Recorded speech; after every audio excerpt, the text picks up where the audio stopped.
Hi Mallika, welcome. Hi, Saurav. Can you hear me? Yeah, I can hear you loud and Okay. clear.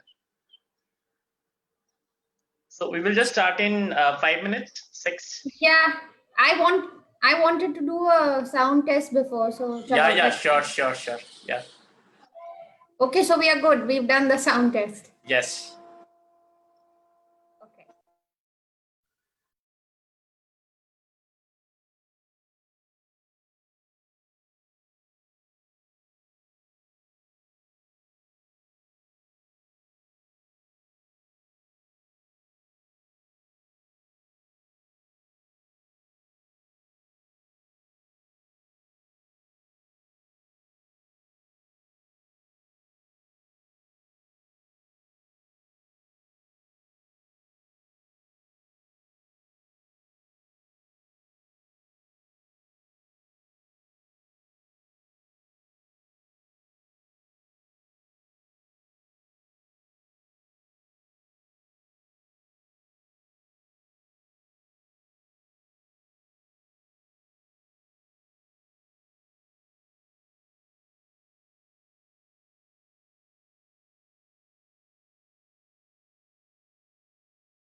So I think we can start. Sharanya, you may remove the screen.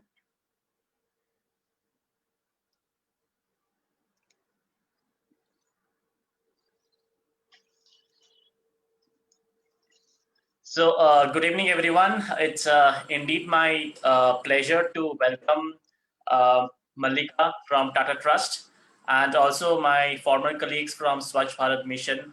It's like a mini get-together which happened today. It's really, I'm happy that we got an opportunity to host all of you here. So let me introduce the guest, the chief guest, Mallica Jagad. So one, she's a program manager at Tata Trust, and she was also one of our mentor during the Swachh Bharat mission, and she was managing around close to 400 fellows, was called Zira Swachh Bharat Fellows, was deputed in various districts, states, and we had a lot of inspiration from Mallika. And I would also like to introduce Mallika as someone, the courageous lady who at the age of 24, who had saved more than 60 lives during the 26/11 attack on Taj Mahal. So, so one of our incidents which I would like to quote here. So on that night when the attack took place, so somebody told her that ladies first, but she replied that no, tonight we live by my rules: guest first, staff next, and me last. So at the age of 24, she took up responsibility during the crisis situation and saved lives. And she acts as an inspiration for today's youth. The youth should be aware as active citizens. The onus is on all of us to take responsibility and get engaged actively with the government to ensure the welfare of the common people. Welcome, Mallika, to Youth for Good Governance. And I would also like to take this opportunity to welcome Maitree, Ishaan, Jeevan, and unfortunately we couldn't have Sandeep with us because he has to attend some emergency. So without further ado, I would like to start the session. So today's session, I can say that it's an inspiration from the inspiration or the experiences I had from my fellowship while I was a fellow at Swachh Bharat Mission, which was a program between Ministry of Water and Sanitation and Tata Trust. And we feel that how youth can work with the government and kind of play an instrumental role in bringing change. So my question to you, Mallika, so when we started the fellowship program, so it was just not like a very normal fellowship, but at another end, it created a kind of disruption in the system. So what kind of disruption do you think that the ZSBPs brought about in the system while they were deputed in various departments in the government? Over to you, Mallika.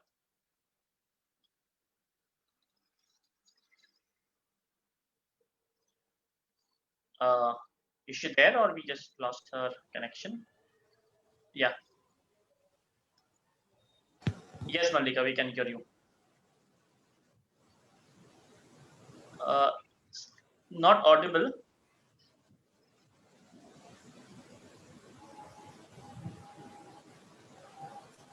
Saurabh, just to check, are you able to hear me? Yes, I can hear you. Okay. Yeah, Malika, seems like there is some issue with your audio. Yeah, Saurabh?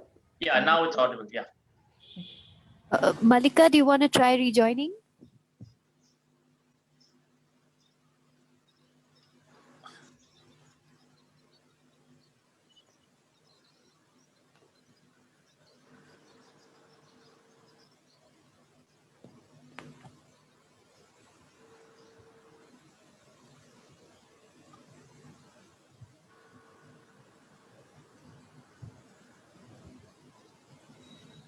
Yeah, she's joining us. Yeah.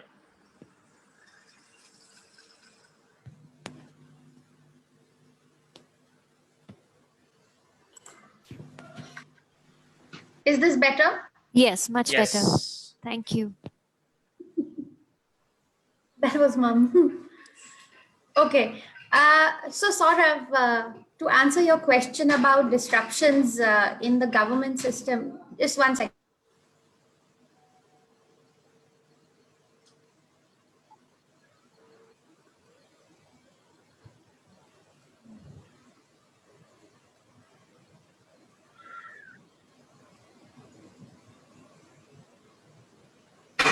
Yeah, sorry for that. So about disruptions, just a couple of things that come to mind immediately. What do we call a disruption in the government system? Okay, when things happen at a rapid pace, that is what the ZSBP brought in.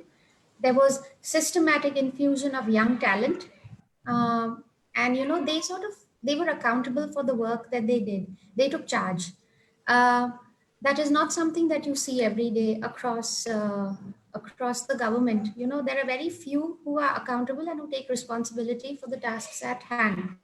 Tasks are not completed to fruition, whereas in the case of ZSBPs, they brought things to a logical end, right? Then what else? There was an infusion of social capital into the system. So pre ZSBP, there have been so many instances where people moved out of their corporate lives into the development sector, and now after the ZSBP program, people have stuck through it. So I think these are some of the things that immediately come to mind. And yes, I would say that there has been a disruption because I think it just added a lot of value to the government ecosystem. Right, Mallika. So, I just remember one of the incidents. Maybe I would also go to Ishaan, Maitree, Jeevan to give their views. So, while I was deputed in my district, so there was a very good friend of mine who was the officer of one of the department. Now, every evening, what is to happen? All the officers is to come to the CEO's office, district collector's office to get their file signs. Okay, and they have to spend a considerable amount of time just waiting, first in the CEO's office, then in the district collector's office. So I just asked them one day, so why don't you tell sir that if you can make some other arrangement so that you don't have to wait here and can give this time for your office work. He said, Saurav, who has the guts to say that? Uh, then he said, Saurav, I salute the person who was behind shaping your program, because you can work here in this system without fear. And we don't have that, uh, you know, uh, we don't have that opportunity to do so. We have to go with the system. So that day I felt that ZSPP was not only a program which was shaped for us to bring some social change, but the arrangement of the program was done in such a good manner that we could deliver. So maybe we talk about various programs, but if proper arrangement is not made or proper provision is not there for people to execute, I feel that a lot of programs just in namesake it becomes a program, then the outcome is always under question, right? So I'd also like to go to Ishaan, that if you want to comment when I speak about disruption, what kind of example you can cite on this. Okay, thanks, Saurabh, and hi, Mallika and Maitree. Very nice to reunite with both of you. So yeah, like Mallika mentioned, there were definitely of course, the intended outcome was that we come in with some fresh energy and we bring in some kind of velocity so that things move faster. Along with that, I feel there was another unintended outcome, which was that because of our presence or a presence of an external person who's young, who's energetic, I felt that the existing staff within government offices were also brought to their toes. Now, I wouldn't say that we posed a threat to their jobs or their existence as such, but seeing someone else with fresh ideas being able to implement it and then getting praise from the district, the state, all the way up to the ministry, I think we brought about some kind of disruption in the mindset of people existing in government offices. Prior to our presence, the attitude was very lax. It was as if, yeah, it will happen. But yeah, we sort of brought in that urgency to the task as well. And I think that was required. That is why the whole mission was called a mission in the first place, because that urgency was required. And I felt that was brought in through this program. Right. So to introduce Ishaan, so he was deputed in one of the most critical plays. He was in Kashmir, and he did an amazing job staying in that challenging geographical area. So we'll come back to Ishaan so that you can also share your experience, how things were at your end. So coming to Maitree, she was a fellow during the Swachh Bharat mission, and also now she's a fellow in the aspirational district program. So over to you, Maitree. Hello, Mallika. Hello, Ishaan. It feels so great to see you all. And I'd like to go in that point, but one added point with Ishaan. Even he faced with technical challenges over there on the build-up of toilets. I remember that, and it was huge. So yeah, he faced a lot during his Kashmir postings. So, yeah, coming to the point of disruption, I remember like every now and then we used to say it's a mission mode program, and trust me, the input of ZSBPs or the ZSBPs in the district actually meant it to be a mission mode. There were no days and nights in that. It was sort of a live room. Like we all had a so-called like a place for working in that, a live dashboard in the districts. It was a live room for all ZSBPs, like all day long. It's something updating, something input is coming out of it. And second point is, before ZSBP, there were no such position in the district or no such person in the district who had with a single point objective. So like we know where we what should be the output, and people worked with it.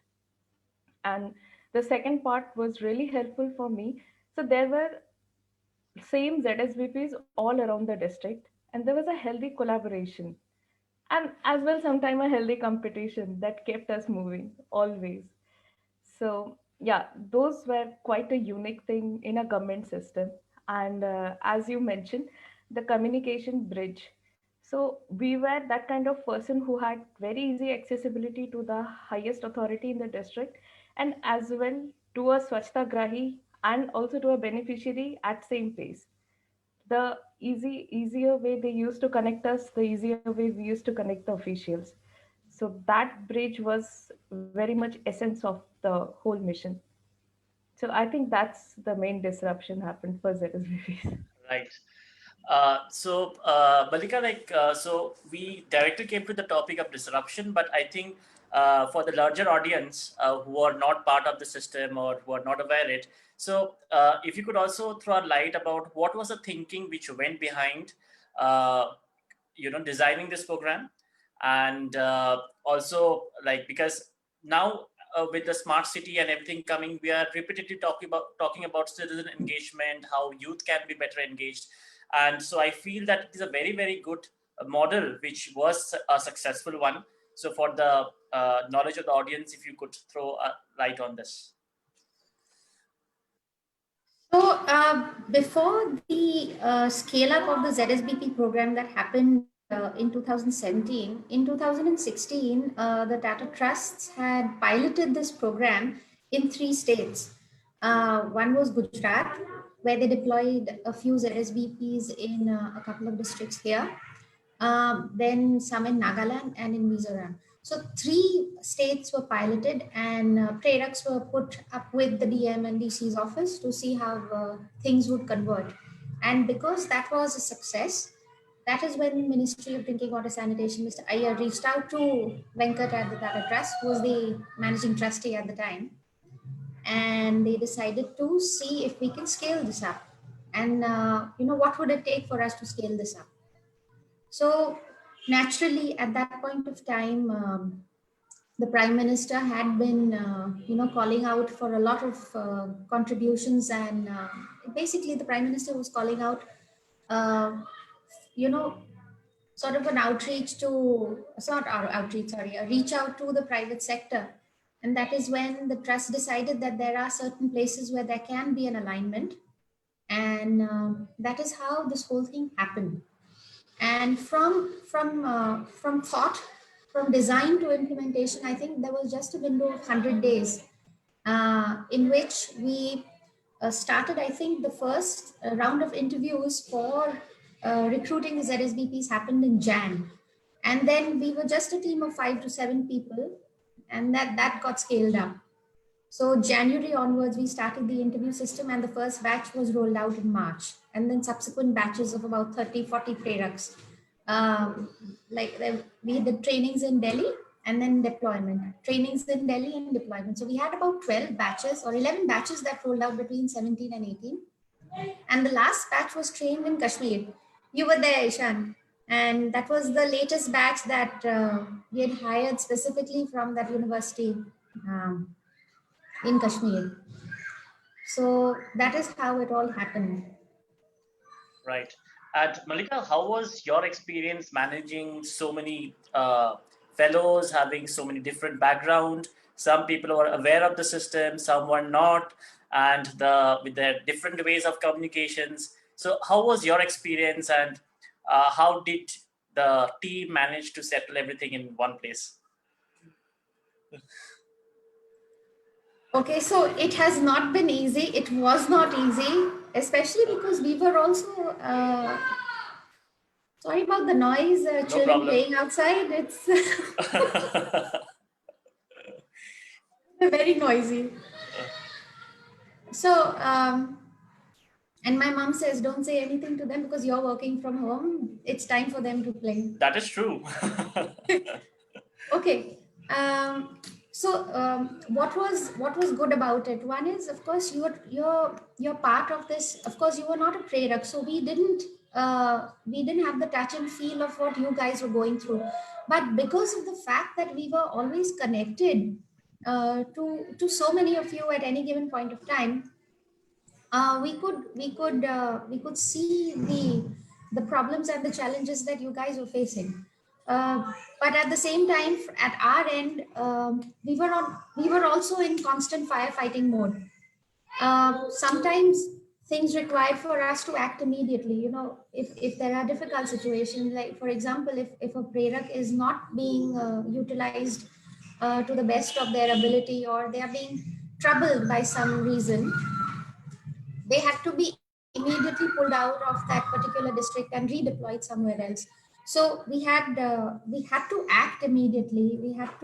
Everything was time bound. So that sort of made us a lot more, you know, we couldn't get complacent at that time. So that is one of the major learnings. Second is, because of handling over 400, we had at one given point of time, we had 521 products.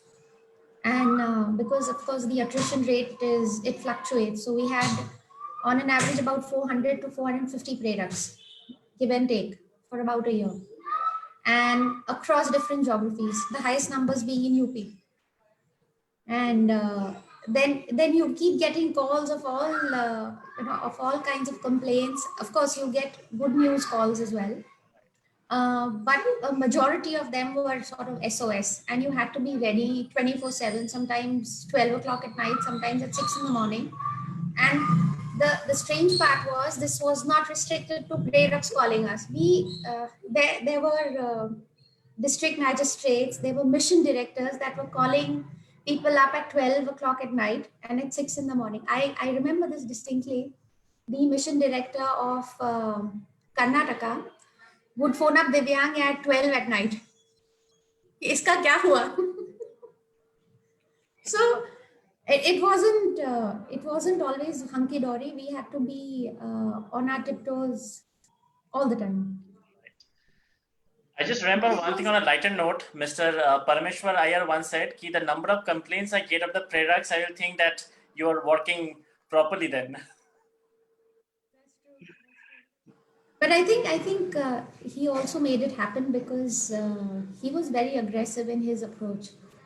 And I think that is, I think, one of our biggest takeaways, that even if you have a private partnership, you need to have a strong center. And I think that is something that he offered. Right.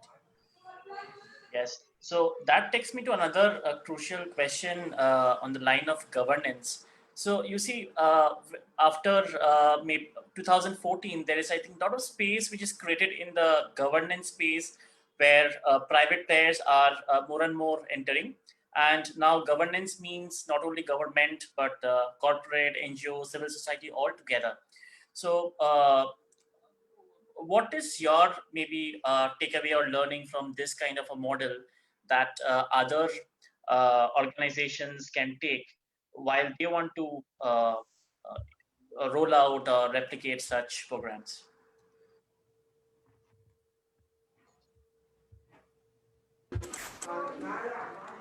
Couple of things. One of the major takeaways would be we hired the best talent that we could find.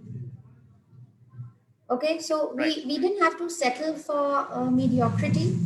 If we look for certain qualities in a person,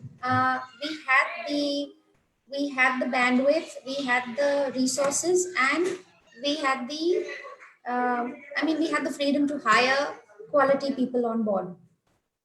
That's one.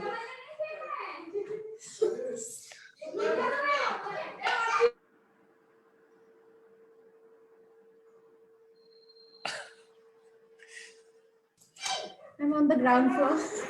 No problem.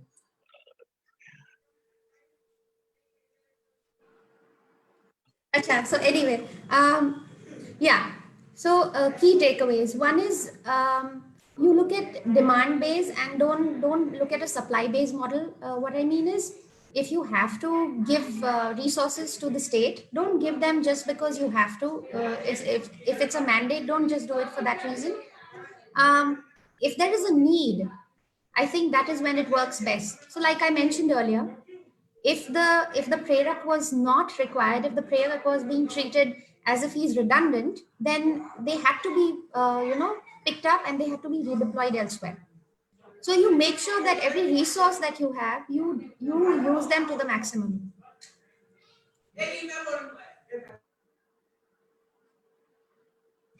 Give me a minute. Yes. So till Mallika is back, maybe Jeevan has also joined us, but in a very different avatar. So this is Jeevan, and Hi, hello, hello. he was a Prerak from Karnataka. So so we have a Prerak from Jammu, from Karnataka, and from Jharkhand, and only we are missing the West, I think. I'm so sorry I joined late, Saurav. My sincere apologize. I thought it was at 6:30. I did not see your message. Anyway. Okay, not an issue. So yeah, Jeevan, so we were discussing about first, okay, yeah, Mallika is back. So once complete, we'll come back. Sure, definitely. Yeah. Thank you. Jeevan can continue. No, Jeevan has not yet started. So Nothing, Mallika. You can start. Yeah. Hi, by the way. Hi. Yeah, I just shut the windows because I don't want to yell at them. Okay. What else? What else? I put down some thoughts. Yeah, I think I pretty much covered it. So one was rapid response. We were able to react, and we were able to even I think offer solutions to a lot of the challenges that the products faced on the ground. And second was about using and optimizing the talent that was put in. right. So what also worked, I'll give you another example. The difference when the ZSBP program was rolled out, because that worked well, the trusts also initiated a couple of other fellowship programs. Maitree, the aspirational district program. Then there is the Swachh Bharat Fellows, the nutrition program. However, the difference between the nutrition, the Poshak Abhiyan and the Swachh Bharat Abhiyan Prerak program was that the leadership made a big difference. So because we had Mr. Iyer, I think that was a big push. But you have to have similar aggression on both sides, and that is something I think that was not the case in the other programs. Yeah, indeed. I totally second that. So this is kind of a big missing part. What the central leadership was well marked at the time of ZSBP program. But in other programs, it lacked that kind of leadership ideas and also that pool that keeps us going. So even those VCs, those Zoom calls that we had to present there, so that we at some point of time in these programs, the accountability missed from our part, being a fellow. So yeah, I totally agree on that. That central leadership is important. Right. So now we can just have a quick round of discussion, starting with Jeevan from South. That if you could share one unique experience as a fellow, as an individual who, without any positions in the government, but you are a very considered as a very important resource for the government. So if you could share one unique experience of yours during the tenure of the program. So thank you, Saurav, for considering me to be that. Again, so I was a prereq in. I joined this fellowship right after I passed out from my college, and I was put in the field. I think it was Dharwad. If I remember it right, we had achieved around 50% of the total target which we were supposed to achieve.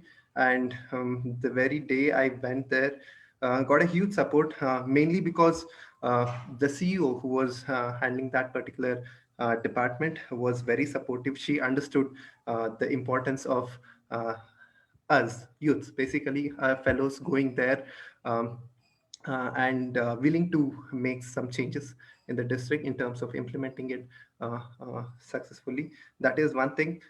Very glad they put that trust in me. As well as same thing with other prereqs as well. The district administrative department, main CEO or DC, whatever, whichever case, they have put their trust in us fellows, and they let us lead that particular program. Of course, there were many other people in the program, much experienced, I should say, 40, 50 years, 30 years of experience. However, they lacked this they had the willingness. Of course, they had more willingness than what we had, but they lacked this technical capability, few decision making, and they feared to take some decisions which we were able to take at the right time. We could play that role, a bridge between the senior position, which were the CEO or the DC, and the program team. That worked really well. Again, more than us contributing to the program, it was the entire team who contributed. Really, I'm really glad what we achieved. I'm really glad that the thing which we achieved in such a short uh, time wouldn't have happened without the support of the administration or the team who were working with us. Also, Malika, I just want to point out this. Of course, the Tata Trust would have certain funding limitation and certain time period where you can fund us and keep us within that the program. But however, right after I left this particular uh, district, got a lot of phone calls. Even I'm in touch with these officials. They always say that, after I left, I can say, or maybe after the program ended, there is no push at all from the central government as well as the state government. And in a way, I can say things are going back to what it was earlier. So again, of course, fellows make a great impact, but once they leave, that thing changes. So the point here is sustainability is something. Maybe in the coming programs, uh, instead of building fellows capacity, of course it should be there, that is one part, of course, but also we should also equally concentrate on building the administrative capacity of the particular place, so that even after we leave, there is some sort of uh, sustainability which remains even after we leave, so that they don't have to suffer after we leave, basically. I hope you get my point clearly. Yeah. So, that is what I want to say. Thank you. Thanks, Jeevan. And Jeevan was the one who was our teacher of MIS. So I remember calling Jeevan every night. We used to have a 1 hour class. Used to teach us. That time Zoom was not prominent among us, so it was through normal call. And yes, Jeevan, thank you so much. Thank you, sir. Yeah. So from south we can go to north. Ishaan, the floor is all yours.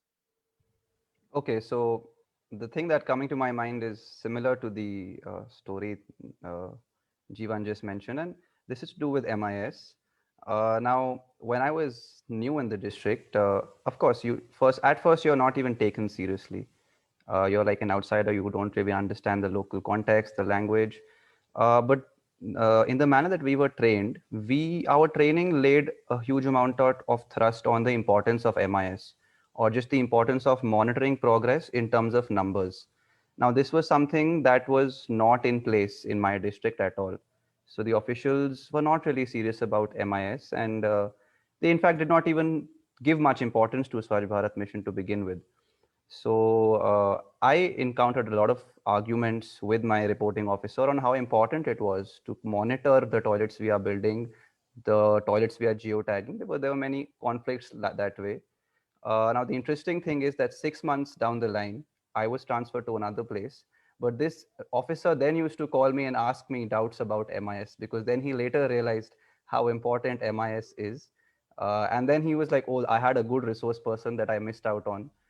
Now he's not there anymore, but I must call him and must understand what to do with which document, where will the data be uploaded and all of that. So yeah, that's my story. How yeah, we were not taken seriously at first, but our absence was definitely felt once we moved elsewhere. And anything things was different since you were in Kashmir. So obviously there was challenges of with technology, with communication. So would you like to highlight any such unique experiences on that front? How you kind of overcome those barriers? Right. So, like I said, geotagging was one of the important aspects, which was immensely difficult because there are a lot of places where network was not accessible at all. So we found our way around it. We continued to take support from the technical office at the ministry. I remember there was one Mr. Agarwal, OP Agarwal, who we used to trouble a lot. He trained us on how it is possible to upload these pictures 3 or 4 at a time without the internet. So we used to click pictures, then go back to a place where there is internet, and then upload 3 or 4 at max. So yeah, there was that hurdle, surely. More importantly, though, one thing that was really, in particular, a problem for me was that uh, citizens over there really looked at government initiatives with a lot of suspicion. And that is something which continued to be a hurdle throughout my journey. So my presence itself was really questioned by the citizens to begin with. And it was a real task to sort of gain that trust, establish my credibility. And yeah, that was something that took me a while to overcome. Sort of, you're on mute. Yeah. Right. Thank you, Ishan, for that wonderful description and sharing your experience. So over to Maitri. So I think you can draw examples from both your fellowships, and we are equally looking forward to hear from you. Thank you. I remember one particular incident.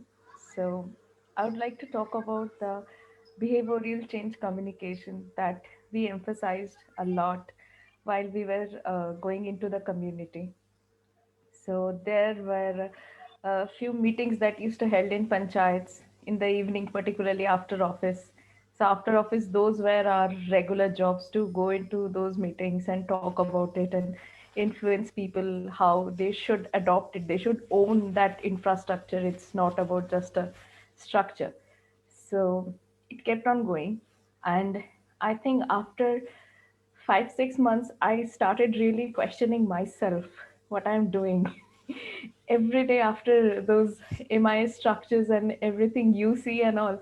And then I go to every meeting and keep on shouting, like not exactly shouting, I try to motivating, like okay, like this thing should be happen. I used to go with a picture, like this is my dream toilet, I used to be I want to use such kind of toilet in my life when in a later period and that way. I think the result that came, like the answer of my questions that came when uh, we were lacking in number of nations. So the number of toilet we had to make, the district was out of number of masons, and there were women in few panchayat who came as masons for their own. And when I asked them why you want to do such work, this kind of labor work, generally you are not mason, you are assistant to them. So one thing they said, so like I'll generate more livelihood out of this. And the second thing is my uttermost this is which is most important to my life. So better I should handle it rather than I should not be dependent on anyone else. So that day I got the answer what I was actually doing, and that was most satisfaction. Like that was the day I felt yes, I did something in this district. So yeah, these kind of incidents were there, and definitely the absence is still there because I think today itself I got a call from the district again. So how things to be done? There were ODF plus after we left, like after 1.5 year ODF plus was there, and for I think half a year we got a call how to do it, what are the guidelines, how we should proceed. Still we get calls from mukhias, not just on the district officials. So it's kind of a satisfaction that at least people recognize me till date. It was just not something official, because we see there are a lot of officials who are very important to the district. They come and go. People hardly remember them, and it's just a position there. But for us, people remembered us with our name. Like somebody was there who was looking after this particular program and visiting all over, knew all over. So yeah, so this a kind of, and one more thing. So when we used to meet in Jharkhand, all the products, we used to count how many panchayats we have covered, like what percentage of panchayat we have covered with our meetings and with our field visits. That was kind of a fun. So yeah, that thing, I think all of us have same kind of experience in our own period. Right, great. Thanks, Maitree. So, any questions from the audience? Mallika, did you raise your hand? Or no? Yes, I did. Yeah, So please. before I forget, uh, the most important learning is that if the youth of today, if the urban youth of today is to do something for the betterment of rural India or the upliftment of rural India, any kind of a rural immersion program uh, really makes a big difference. It's because if you've not had exposure to what lies there really, you really won't know what changes you can bring about. Right. So, I think that is something that we should all, I think that is something that we can perhaps even approach the government with a proposal where you have a rural immersion program for everybody and anybody, while they're in school, I guess, or while they're in college. Why not have that option? Even for 2 weeks or a month, let them go and stay in the village. I think it will make a better person. Totally agree, I think. Totally agree. And also at the stage when you're talking about startups and entrepreneurships, so if the youths don't get the real pulse of the ground, of the real problems in the society, they can't never, innovate for the real problems. I think it's a very, very important takeaway from this. So as an individual, as an organization, I think we should all try at our level so this can take place. And also, Mallika, one of our also objective of Youth for Good Governance, where we feel that this kind of connect should be made, that youth cannot be just complaining about things. They should understand the problem and kind of think through the problem. What is a problem, and how one can address it. So always such things are welcome, that and we can also explore how we can do it from our individual levels, I think. Yes. So any questions, comments from the audience? I can see our former colleagues also in the uh, list. So any questions, any comments, anything you want to share? Okay. So I Just a question with Mallika. Mallika, since Jal Jeevan Mission is also coming out in a huge way, similar to Swachh Bharat Mission, is Tata Trust is uh, thinking of any kind of program, or is there anything in pipeline which will come to support Jal Jeevan Mission? I think one of the important objective of Tata Water Mission is also provide access to clean water, also sanitation. But is there anything in pipeline with regards to this? Yes, it is in pipeline. In fact, work on it has already begun. We have partnered with the Jal Jeevan Mission, and we're going to be rolling out the implementation of the Jal Jeevan Mission across a couple of states in India as implementation partners. So we've done MOUs just before the lockdown. An MOU was signed between Gujarat State and Gujarat State and the office here, the local AO here. So Tata Trust has offices and associate organizations across India, and everybody works regionally with regional partners. So the model is not going to be the way it was for ZSBP. ZSBP, we deployed a lot of young professionals. This is not going to be the case for JJM. For that, our regional state teams are going to be or they're going to take the onus. They are going to be accountable. They are going to be given budgets. So each state has been given a certain budget. It could vary from 2 crores to 3 crores or to 5 crores, depending upon the size of the state, the number of districts they want to cover, the number of villages they want to cover. And they're going to be working on drinking water access, drinking water security, basically FHTCs and all the other infrastructure that gets covered under JJM. So rollout is starting April 2021. Oh, okay. Good to hear, Mallika. I'm glad Tata Trust is doing something towards this. Great. So we have one more question. So are the youth of today in a better position to overcome the barriers of caste, region, language, political creed, etc., compared to the youth of the previous generation, while trying to fulfill a role in governance and leadership? Mallika, and if others want to comment. I think this question should be answered by somebody who was completely different from. Not completely different. Sorry, I take my words back. Let's give this on to somebody who was from a different state and a culture, and who was posted in a different state and a culture. So I can see Ishaan. He can give you examples of how he adjusted there. So Ishaan, this is over to you. I think you'll be better off answering this one. You've put too much pressure on me, along with the trust, of course. Ah, Uh, I think it was, yeah, I wouldn't say that it comes very easily to our generation. That's not something, that I can comment on. Yeah, one thing for sure is that I see that our generation is much more adaptable to new experiences. So whereas there used to be a standard way of living life, maybe in the previous generation, we are much more open to experimentation, stepping out of our comfort zone. But at the same time, I think that comes from an increased influence from Western culture, where there's this additional sense of individuality over community feeling, I feel. But are we as a generation better placed to overcome these biases pertaining to religion or caste? That's a question probably I'm not best suited to answer at this stage. So yeah, maybe I would also delegate it to someone else. Okay. Jeevan, would you like to give a try? You're on mute. I'm on mute. As Ishan said, I think we are more adaptable to things.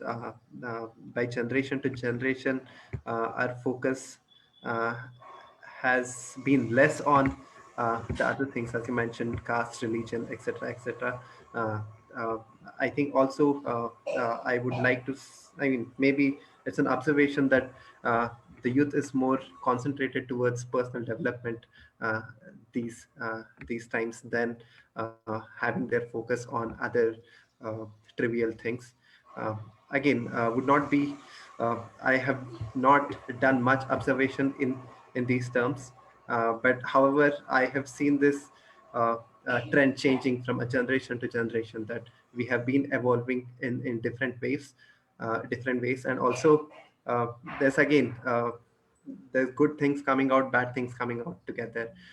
Really can't comment on that, but again, yes, that is what I want to say. Right. So, Mallika, sorry, Maitree, anything you want to? Yeah, I'm on the same page as well. Right. So, in matter of exposure, yeah, I think digitalization has made more of it, for this generation to have that exposure. Though it's a stand, like what I see with my friends, there's a sense of breaking through that standard set of life, how parents used to see their life as having a secure job, lead a life the way it has been. But I have seen my friends experimenting all along, and I can see in my own life I want to have more exposure on rural life or whatever I would like to pursue, and no matter how extent I had to be, physically I had to be. So in that yes, I think more this kind of experiments and exposure helps youth for this generation. And again, religious and caste matter, kind of a gray kind of area. I on my opinion, I do see similar kind of barriers in this generation as well. But the volume that it matters, like the volume that had before is much less these days. And so in some way it goes to a personal choice, especially when you talk about religion, caste, and other kind of barriers. And being a ZSBP or coming first time, being deputed in a rural area, like till date, I face this kind of barriers in work culture. But it's again how we overcome it, how we stay neutral onto this, how we see how we need to serve, how we actually uh, put ourselves into the governance, how we can be part of the system and just go for the objective that we are there. So yeah, on exposure thing, I think youth are more into governance these days. Right. Thank you, Maitri. So, with this, I think we will come to the closing of today's session, and I would like to thank you once again for giving your time. And as the name of this platform, which we have created, names Youth for Good Governance. So it's a platform for the citizens. I think if you guys any point of time would like to come and want to lead a program of your choice, also you are more than welcome. You will get the full support of the team. So while we have got a good experience of working with the government, engaging with the citizen at a certain capacity, so I think we have also a duty that we also kind of share our knowledge, our experience with the youth of tomorrow or our juniors. So even they can lead in this front. Mallika, thank you so much, and always thankful to you and the entire team of TATA Trust for giving us the opportunity. And after the program, it has given a lot of different perspective about governance, a system, the way of doing things. So yes, thank you so much. Um, just a little note here. I'm very, very proud of what you're doing. And this goes out to everybody, all of you guys here. It's been an honor and a privilege to have worked with all of you. So I'm seriously very proud of everything that you're doing. And from, that you all have also grown in these couple of years as young professionals. Thank you so much, Mallika. Thank you. Ishaan, Kuch, I think you are about to say something. Your expression says. Any Yeah, closing note? just wanted to congratulate you and Youth for Good Governance for creating this lovely platform. And very nice to see that you are celebrating this Good Governance Week. Also, great to have this reunion. I see that Jeevan's hair growth has been compensated by Mallika chopping her hair off. So that way the balance has been maintained. Uh, but yeah, again, great to see your It's faces. And yeah, it's It's the lockdown. It's the lockdown. Okay, so Yes. the lockdown has a reverse Reverse effect on effect. both of you. Got All right, you. but that's about it, Saurav. Thank you so much Yeah. for inviting us for this talk. Thank you. Thank you so much. Looking forward to another session where we can have more of our colleagues and we have a bigger session than this. Right. Thank you so much. Thank you. Thank you. Thanks a everyone. lot. Thank you, Bye. Saurav. Bye. Bye. Too.